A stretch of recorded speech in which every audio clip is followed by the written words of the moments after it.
Hi guys, this is Rich. We're going to talk a little bit about 4570 black powder paper patch, and we're going to run them through a Dillon 550. I keep hearing people talking about how you have to have exactly this, it has to be exactly that, you've got to mic everything out to be just dead nuts on. No, you don't have to.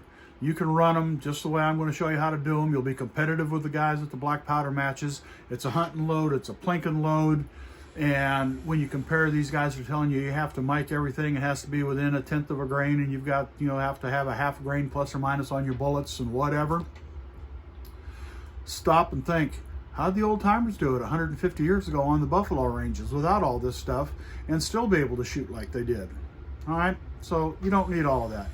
So what we're going to do is we're going to run this through the Dillon, and we start out unprimed or unsized, cleaned, unprimed or not deprimed yet, 4570 cases. These are ones that just came out of the tumbler, and we're getting ready to go. So let's start out here and we'll take a look right off the bat. All right, so first thing you want to do on your Dillon 550 is that pin, remove it. You're not going to need it. All right, so I'm running my Lyman 55 through the top of this instead of a Dillon powder measure, just because I had it and I wanted to use it, so let it sit on the shelf. Yes, you can run black powder through the Dillon powder measure. Again, look at the old Lyman 55s. They've run tons of powder through those things, and you've never had a problem.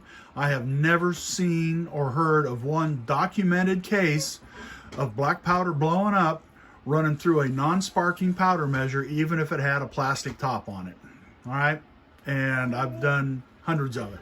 I've been loading and shooting black powder. I've been shooting black powder for almost 50 years now, and I've been doing black powder cartridge for going on 30. So here we are.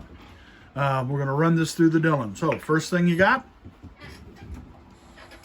universal decapping die in station 1. Over here in station 4 is my taper crimp die. I'm not sure I need it because of the way I'm doing this, but I had it, so I'm using it. Station 3 is a full-length size die that I took on the lathe and I punched the top out of so that the bullet would fit up through it. So you'll prime, decap and prime, put the powder in, then we'll compress in a different step, and then over here, after the bullet and grease cookie's in, full-length size, and then it goes over to the taper crimp, and then it kicks it out. Redding T7 with a compression die in it. I'm compressing right at a 1/2 inch.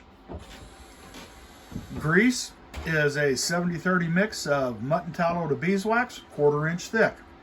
All right, so are we ready to go? Let me get my camera girl back over here. There we go. And this is my granddaughter holding the phone for us. All right, so we've got a case in place, ready to go. Run it up through. We're sizing where it's swelled. Drop a powder charge. Seat the primer. Now we come over here to the redding. Compress. Add the grease cookie. And then I take as you can see, that's coming up now because of air pressure. I take one of my picks, poke a hole in it, let the air out. 540 grain paper patch bullet. In the case it goes. Don't worry about getting the lube on the patch, and the patch isn't going to stick to your bullet. It's not going to be a problem. Again, how'd the old timers do it? And then that little bit of bullet lube on there actually helps to waterproof that patch and protect it a little bit. Back in, index it, and I'll show you on the next one where I was talking about the case swelled. All right, new case. That takes that swelled case out, or swelled spot out of the case. Powder seated. Powder dump, primer seated.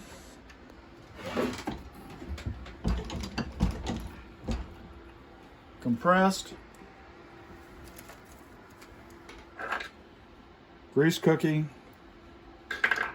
Now, I don't know if you can see it or not, but right there where you compressed, it swells that case up. So that has to come out because it won't chamber with that in it.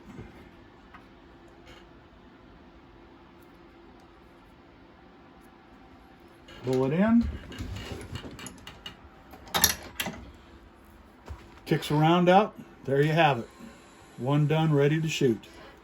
All right, guys, just remember, black powder cartridge.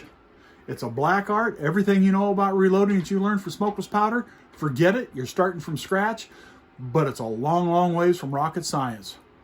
Have a good day. Keep your powder dry and keep shooting.